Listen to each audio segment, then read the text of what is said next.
Hello guys, another day, another job. Ngayon ay ipapakita ko sa inyo kung paano i-organize itong aking tools kasi talagang hindi na kaya at hindi ka na makapasok sa loob at baka madisgrasya tayo at masugat tayo sa ating mga tools. So kailangan muna nating i-organize. Ito pala yung ating mga gamit guys pag tayo ay mangontrata or isang hamak na karpintero dito sa Canada yan. Kailangan natin itong mga tools na to guys para mabilis yung trabaho natin kasi dito ay hindi yung tika-tika yung trabaho, kailangan oras ang hinahabol natin.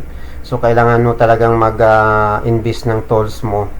Ito pala yung gamit ko, may trailer ako. Pag medyo malaking trabaho, hinahata ko yung trailer at pinaparada ko doon sa mga bahay na gagawin ko. So yan yung mga tools ko guys at kailangan mo talagang bumili ng mga ganong klaseng tools.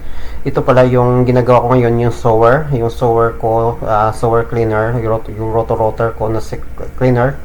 At kasi medyo nagkakaproblema yan pag tuwing winter, pag inaapakan ko at tinatanggal ko yung step ko. Dapat kasi siya mag-shutdown pero hindi siya nag-shutdown kaya tinitingnan ko. Tapos marami ako ditong mga yung mga kahoy na pulbos sa pinagkatingan ko, kailangan ko siyang tanggalin at linisin. So para ito na yun guys ang pagka-organize ko. Kailangan kasi makarating ka dun sa dulo para makuha mo yung mga tools dun sa unahan. Kailangan may space ka para lumakad, para safe lahat. Safe tayo at hindi tayo masugatan sa mga